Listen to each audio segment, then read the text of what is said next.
Good morning, student. Welcome to the Hindi class. Today I read chapter number 2 Bachendri Pal. Bachendri Pal का जन्म उत्तरांचल के चमोली जिले में बम्पा गांव में 24 मई 1954 को हुआ। बचेंद्री पाल अपनी मां हंसादेई नेगी और पिता किशन सिंह पाल की तीसरी संतान है। पिता पढ़ाई का खर्च उठाने में असमर्थ थे, अतः बचेंद्री को पढ़ाई 8वीं से आगे पढ़ाई खर्च सिलाई कढ़ाई करके पूरा करना पड़ा। फिर क्या था, उनके पिताजी तो पढ़ाई के लिए सहमत ना थे, लेकिन 10वीं पास करने के बाद बचेंद्री के प्रिंसिपल ने उनके पिता को उनकी आगे की पढ़ाई के लिए सहमत किया। बचेंद्री ने ऐसी विषम स्थितियों के बावजूद संस्कृत में एमए बीएड शिक्षा हासिल की। लक्ष्य के प्रति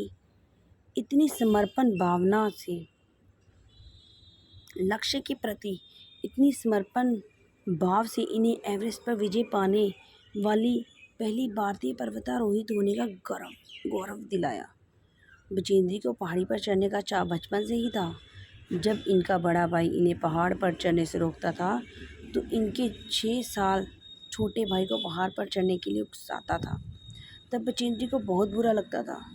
वह सोचती थी कि भाई यह क्यों नहीं समझता कि जो काम छोटा भाई कर सकता है वह उसको यह बहन भी कर सकती है। लोग लड़कियों को इतना कोमल और नाजुक क्यों समझते हैं। बहरहाल पहाड़ियों पर चढ़ने को उनकी इच्छा बचपन से ही पूरी होती रही। चूँकि इनका परिवार साल के कुछ महीने एक ऊंचाई वाले गांव में बिताता था, कुछ महीने पहाड़ से नीचे तराई में बसे एक गांव में। जिस मौसम में परिवार नीचे तराई वाले गांव में आ जाता, उन महीनों स्कूल जाने के लिए बचेंद्री को 5-6 मील पहाड़ की चढ़ाई चढ़नी और उतरनी पड़ती। इधर बचेंद्री पाल की पढ़ाई पूरी, उधर इंडियन माउंट एवरेस्ट पर अभियान पर जाने का साहस रखने वाली महिला की खोज शुरू हो गई। बचेंद्री इस अभियान दल में शामिल हो गई। ट्रेनिंग के दौरान बचेंद्री ने 7500 मीटर ऊंचा मानचोड़ी पर सफलता चढ़ी। 75 मीटर ऊंची मानचोटी पर सफलता से चढ़ी। कई महीनों के अभ्यास के बाद आखिर वह दिन आ ही गया जब एवरेस्ट विजय के लिए वह प्रयाण किया। बचेंद्री ने एवरेस्ट विजय की अपनी रोमांचक पर्वतारोही यात्रा का संपूर्ण विवरण स्वयं ही कलमबंद किया है। प्रस्तुत अंश उसी विवरण में से लिया गया है। यह लौह महर्ष अंश बचेंद्री के उस अंतिम पड़ाव से शिखर तक पहुंचने, तिरंगा लहराने के पल पल का ब्यौरा बयान करता है। इसे पढ़ते हुए ऐसा लगता है मानो पाठक भी उनके कदम कदम से मिलता हुआ हो, सभी खतरों को खुद झेलता हुआ एवरेस्ट के शिखर पर जा रहा हो। एवरेस्ट मेरी शिखर यात्रा। एवरेस्ट अभियान दल 7 मार्च को दिल्ली से काठमांडू के लिए हवाई जहाज से चल दिया। एक मजबूत अग्रिमी दल पहले ही चला गया था, जिससे कि वह हमारे बेस कैंप पहुंचने से पहले दुर्गम हिमपात के रास्तों को साफ कर सके। नमची बाजार शेरपालैंड का एक सर्वाधिक महत्वपूर्ण नागरिक क्षेत्र है। अधिकांश शेरपा इसी स्थान तथा यहीं के आसपास के गांव में होते हैं। यह नमचे बाजार था जहां से मैंने सर्वप्रथम एवरेस्ट को निहारा, जो नेपालिया में सागरमाथा के नाम से प्रसिद्ध है। मुझे यह नाम अच्छा लगा। एवरेस्ट की तरफ गौर से देखते हुए मैंने एक भारी बर्फ का बड़ा प्लूम देखा, तो जो पर्वत शिखर पर लहराया एक ध्वज सा लग रहा था। मुझे बताया गया कि यह दृश्य शिखर की ऊपरी सतह के आसपास 150 किलोमीटर अथवा इससे भी अधिक की गति से हवा चलने के कारण बनता है, क्योंकि तेज़ हवा से सूखा बर्फ पर्वत पर उड़ता रहता था। बर्फ़ का यह ध्वज 10 किलोमीटर या इससे भी लंबा हो सकता था। शिखर पर जाने वाले प्रत्येक व्यक्ति को दक्षिण पूर्वी पहाड़ी पर इन तूफानों को झेलना पड़ता था, विशेषतः खराब मौसम में। यह मुझे डराने के लिए काफ़ी था। फिर भी मैं एवरेस्ट के प्रति विचित्र रूप से आकर्षित थी। इसकी कठिनतम चुनौतियों का सामना करना चाहती थी। जब हम 26 मार्च को पेरिस पहुँचे, हमें हिमस्खलन के कारण हुई एक शेरपा कुली की मृत्यु का दुखद समाचार मिला। शुम्भू हिमपात पर जाने वाले अभियान दल के रास्ते के बाईं तरफ सीधी पहाड़ी दसकते भ्योत्से की ओर वे एक बहुत बड़ी बर्फ को चट्टान के नीचे खिसक आई थी। 16 शेरपा कुलियों के दल में से एक की मृत्यु हो गई और 4 घायल हो गए। इस समाचार के कारण अभियान दल के सदस्यों के चेहरों पर छाए अवसाद को देखकर हमारे नेता कर्नल खुल्लर ने स्पष्ट किया कि एवरेस्ट जैसा महान अभियान में खतरों को और कभी-कभी मृत्यु भी आदमी को सहज भाव से स्वीकार करनी पड़ती है। उपनेता प्रेमचंद, जो अग्रणी दल का नेतृत्व कर रहे थे, 26 मार्च को पेरिस लौट आए। उन्होंने हमारी पहली बड़ी बाधा, शुभ हिमपात की स्थिति में हमें अवगत करवाया। उन्होंने कहा कि उनके दल में कैंप एक 600 मीटर जो हिमपात के ठीक ऊपर है, वहां तक का रास्ता साफ कर दिया गया है। उन्होंने यह भी बताया कि पुल बनाकर, रस्सियां बांधकर, झंडियों से रास्ता चिन्हित कर सभी बड़ी कठिनाइयों को जायज़ा ले लिया गया है। उन्होंने इस पर भी ध्यान दिलाया कि ग्लेशियर बर्फ़ की नदी है और बर्फ़ का गिरना अभी जारी है। हिमपात में अनियमित और अनिश्चित बदलाव के कारण अभी तक के लिए किए गए सभी काम व्यर्थ हो सकते हैं और हमें रास्ते खोलने का काम दोबारा करना पड़ सकता है। बेस कैंप में पहुंचने से पहले हमें एक मृत्यु की खबर सुनी। जलवायु अनुकूलन न होने के कारण एक रसोई सहायक की मृत्यु हो गई। निश्चित रूप से हम आशाजनक स्थिति में नहीं चल रहे थे। एवरेस्ट को पहले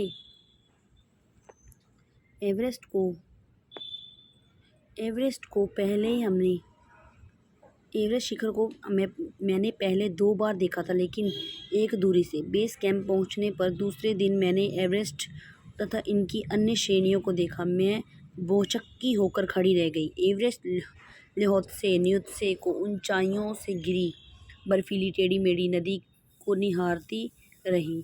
हिमपात अपने आप में एक तरह से बर्फ के खंडों का अव्यवस्थित ढंग से गिरना ही था। हमें बताया गया कि ग्लेशियर के बहने से अक्सर बर्फ में हलचलें हो जाती हैं, जिससे बड़ी बड़ी बर्फ की चट्टानें तत्काल गिर जाया करती थी। अन्य कारणों से भी अचानक प्राय खतरनाक स्थिति धारण कर लेती थी। सीधे धरातल पर दरार पड़ने का विचार और इस दरार का गहरे चौड़े हिम विदर में बदल जाने का मात्र ख्याल ही बहुत डरावना था। इससे भी ज़्यादा भयानक इस बात की जानकारी थी कि हमारे संपूर्ण प्रवास के दौरान हिमपात लगभग 1 दर्जन आरोही और कुलियों को प्रतिदिन छूता रहेगा। दूसरे दिन नए आने वाले अपने अधिकांश सामान को हम हिमपात के आधे रास्ते तक ले गए। डॉक्टर मीनू मेहता ने हमें एल्यूमीनियम की रस्सियों से अस्थायी पुलों का बनाना, लट्ठों और रस्सियों का उपयोग, बर्फ़ की आड़ी तिरछी दीवारों पर रस्सियों को बांधना, हमारे अग्रिम दल के यांत्रियों कार्यों के बारे में हमें विस्तृत जानकारी दी। तीसरे दिन हिमपात के कैंप तक एक समान ढोकर चढ़ाई का अभ्यास करने के लिए निश्चित था। रीता, गोबू, मैं साथ साथ चढ़ रहे थे। हमारे पास एक वॉकी टॉकी था, जिससे हम अपने हर कदम की जानकारी बेस कैंप पर दे रहे थे। कर्नल खुर्रम उस समय खुश हुए जब हमने उन्हें अपने पहुंचने की सूचना दी, क्योंकि कैंप 1 पर पहुंचने वाले केवल हम 2 ही महिलाएं थीं। अगरदोसी, लोपसांग, गगन, बिस्सा साउथ कोल पहुंच गए और 29 अप्रैल को 7900 मीटर पर उन्होंने कैंप 4 लगाया। यह संतोषजनक प्रगति थी। जब अप्रैल में मैं बेस कैंप में थी, तेनजिंग अपनी छोटी पुत्री डेकी के साथ हमारे पास आए थे। उन्होंने इस बात पर विशेष महत्व दिया कि दल के प्रत्येक सदस्य और प्रत्येक शेरपा कुली से बातचीत की जाए। जब मेरी बारी आई तो मैंने अपना परिचय यह कहकर दिया कि मैं बिल्कुल ही नौसिखिया हूँ और एवरेस्ट मेरा पहला अभियान है। तेनजिंग हंसे और मुझसे कहा कि एवरेस्ट उनके लिए भी पहला अभियान है, लेकिन यह भी स्पष्ट किया कि शिखर पर पहुंचने से पहले उन्हें 7 बार एवरेस्ट पर जाना पड़ा था। फिर अपना हाथ मेरे कंधे पर रखते हुए उन्होंने कहा, तुम एक पक्की पर्वतारोही लड़की लगती हो। तुम्हें तो शिखर पर पहले ही प्रयास में पहुंच जाना चाहिए। 15-20 मई 1984 को बुद्ध पूर्णिमा के दिन मैं लेहोत्से की बर्फीली सीधी ढलान पर लगाए एक सुंदर रंगीन नायलॉन के बने तंबू के कैंप 3 में थी। कैंप में 10 और व्यक्ति थे। लोब्सांग नशारिंग मेरे तंबू में थे। एन.डी. शेरपा तथा अन्य शरीर से मजबूत और ऊंचाइयों में रहने वाले शेरपा दूसरे तंबुओं में थे। मैं गहरी नींद में सोई हुई थी कि रात की 12:30 बजे के लगभग मेरे सिर के पिछले हिस्से में किसी एक सख्त चीज़ के टकराने से मेरी नींद अचानक खुल गई और साथ ही एक जोरदार धमाका भी हुआ। तभी मुझे महसूस हुआ कि एक ठंडी बहुत भारी कोई चीज़ मेरे सिर पर मुझे कुचलती हुई चल रही है। मुझे सांस लेने में कठिनाई हो रही थी। यह क्या हो गया था? एक लंबा बर्फ का पिंड हमारे कैंप के ठीक ऊपर लाहौत्से ग्लेशियर से टूटकर नीचे आ गिरा था। उसका विशाल हिमपुंज बनाया गया था। हिमखंडों, बर्फ के टुकड़ों, जमी हुई बर्फ के इस विशालकाय पुंज ने एक एक्सप्रेस रेलगाड़ी की तेज गति और भीषण गर्जना के साथ सीधी ढलान से नीचे आते हुए हमारे कैंप को तहस-नहस कर दिया। वास्तव में हर व्यक्ति को चोट लगी थी। यह एक आश्चर्य था कि किसी की मृत्यु नहीं हुई थी। लोब्सांग अपनी छुरी की मदद से हमारे तंबू का रास्ता साफ करने में सफल हो गए थे और तुरंत ही अत्यंत तेजी से मुझे बचाने की कोशिश में लग गए। थोड़ी सी भी देर का सीधा अर्थ था मृत्यु। बड़े बड़े हिमपिंडों को मुश्किलों से हटाते हुए उन्होंने मेरे चारों तरफ बर्फ की कड़े जमे बर्फ की खुदाई की और मुझे उस बर्फ की कब्र से निकाल बाहर खींच लाने में सफल हो गए। सुबह तक सारे सुरक्षा दल आ गए। 16 मई को प्रातः 8 बजे तक प्राय सभी कैंप 2 पर पहुंच गए। इस शेरपा की टांग की हड्डी टूट गई। उसे एक खुद के बनाए स्ट्रेचर पर लिटाकर नीचे लाए। हमारे नेता कर्नल खुल्लर के शब्दों में, यह इतनी ऊंचाई पर सुरक्षा कार्य का एक जबरदस्त साहसिक कार्य था। सभी 9 पुरुष सदस्यों को चोट अथवा टूटी हड्डियों आदि के कारण बेस कैंप से भेजना पड़ा। तभी कर्नल खुल्लर मेरी तरफ मुड़कर कहने लगे, क्या तुम भयभीत थी? जी हाँ। क्या तुम वापस जाना चाहोगे? नहीं, मैंने बिना हिचकिचाहट के उत्तर दिया। नहीं, मैंने बिना हिचकिचाहट के उत्तर दिया। जैसे ही मैंने साउथ कोल कैंप पहुंची, मैंने अगले दिन की अपनी महत्वपूर्ण चढ़ाई की तैयारी शुरू कर दी। मैंने खाना, कुकिंग, गैस, कुछ ऑक्सीजन सिलेंडर इकट्ठे किए। जब दोपहर 1:30 बजे बिस्सा आया, उसने मुझे चाय के लिए पानी गर्म करके देखा तो कि जय मीनू भी अभी बहुत पीछे थे। मैं चिंतित थी क्योंकि मुझे अगले दिन उनके साथ ही चढ़ाई करनी थी। वे धीरे धीरे आ रहे थे क्योंकि वे भारी बोझ लेकर बिना ऑक्सीजन के चल रहे थे। दोपहर बाद मैंने अपने दल के दूसरे सदस्यों की मदद करके अपने एक दर्जन को जूस लिया। ठीक है, तो दूसरे को गर्म चाय से भरने के लिए नीचे जाने का निश्चय किया। मैंने बर्फीली हवा से ही तंबू से बाहर कदम रखा। जैसे ही मैंने कैंप क्षेत्र में बाहर आ रही थी, मेरी मुलाकात मीनू से हुई और जय अभी कुछ पीछे था। मुझे जय जनेवा पर की चोटी से ठीक नीचे मिला। वह लेकिन मुझे और आगे जाने से रोकने की कोशिश की। अगर मुझे की से भी मिलना था। मुझे की से भी मिलना था। थोड़ा सा और आगे नीचे उतरने पर मैंने की को देखा। यह मुझे देखकर हक्का-बक्का रह गया। तुमने इतनी बड़ी जोखिम क्यों ली बचेंद्री? मैंने उसे दृढ़ता से कहा। मैं भी औरों की तरह पर्वतारोही हूँ, इसलिए इस दल में आई हूँ। शारीरिक रूप से मैं ठीक हूँ, इसलिए मुझे अपने दल के सदस्यों की मदद क्यों नहीं करनी चाहिए? हंसा और उसने पेय पदार्थ से प्यास बुझाई, लेकिन उसने मुझे अपना किट ले जाने नहीं दिया। थोड़ी देर बाद साउथ कोल कैंप में लाहटू और बिस्सा हमें मिलने नीचे उतर आए और हम सब साउथ कोल पर जैसे ही सुरक्षा से और आराम की जगह उपलब्ध थी, उस पर लौट आए। साउथ कोल पृथ्वी पर बहुत अधिक कठोर जगह के नाम से प्रसिद्ध है। अगले दिन मैं सुबह 4 बजे उठ गई, बर्फ़ पिघलाया, चाय बनाई, कुछ बिस्तर और आधी चॉकलेट का हल्का नाश्ता करने के बाद मैं लगभग 5:30 बजे अपने तंबू से निकल पड़ी। अग्रातोजी बाहर खड़ा था और कोई आसपास नहीं था। अग्रातोजी बिना ऑक्सीजन के ही चढ़ाई करने वाला था, लेकिन इसके कारण उसके पैर ठंडे पड़ जाते थे। इसीलिए वह ऊंचाई पर लंबे समय तक खुले में रात्रि और शिखर कैंप पर नहीं जाना चाहता था। इसीलिए उसे या तो उसी दिन चोटी तक चढ़कर साउथ कोल पर वापस आ जाना था अथवा अपने प्रयास को छोड़ देना था। मैं तुरंत ही चढ़ाई शुरू करना चाहता था और उसने मुझसे पूछा, क्या मैं उसके साथ जाना चाहूँगी। एक ही दिन में साउथ कोल से चोटी तक जाना, वापस आना बहुत कठिन और श्रम साध्य होगा। इसके अलावा यदि अग्रदोजी पैर ठंडे पड़ गए तो उसके लौट कर आने का भी जोखिम था। मुझे फिर भी अग्रदोजी पर विश्वास था और साथ साथ मैं आरोहण की क्षमता और कर्मठता के बारे में आश्वस्त थी। अन्य कोई भी व्यक्ति इस समय साथ चलने के लिए तैयार नहीं था। सुबह 6:20 तक अग्रदोजी और मैं साउथ कोल से बाहर आ निकले। 2 दिन ऊपर चढ़ आया। हल्की हल्की हवा चल रही थी, लेकिन ठंड भी बहुत अधिक थी। मैंने अपने आरोही उपकरण से काफ़ी सुरक्षित और गर्म थी।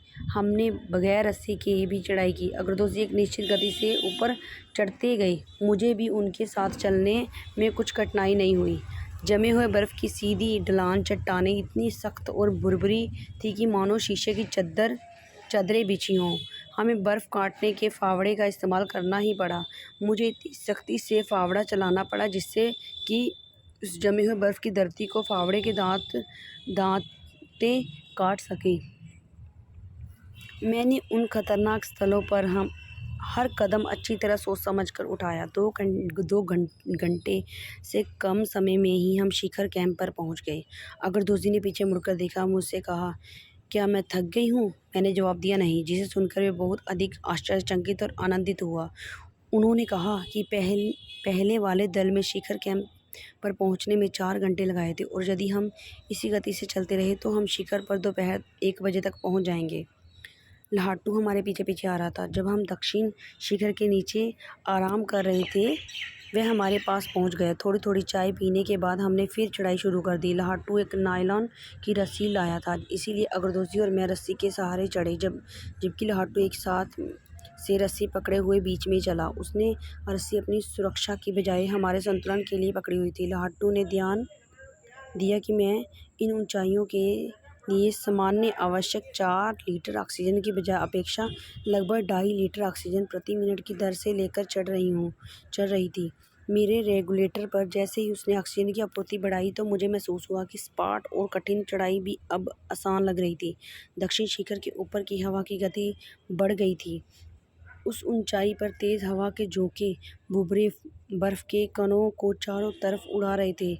इसी दृश्यता शून्य तक आ गई।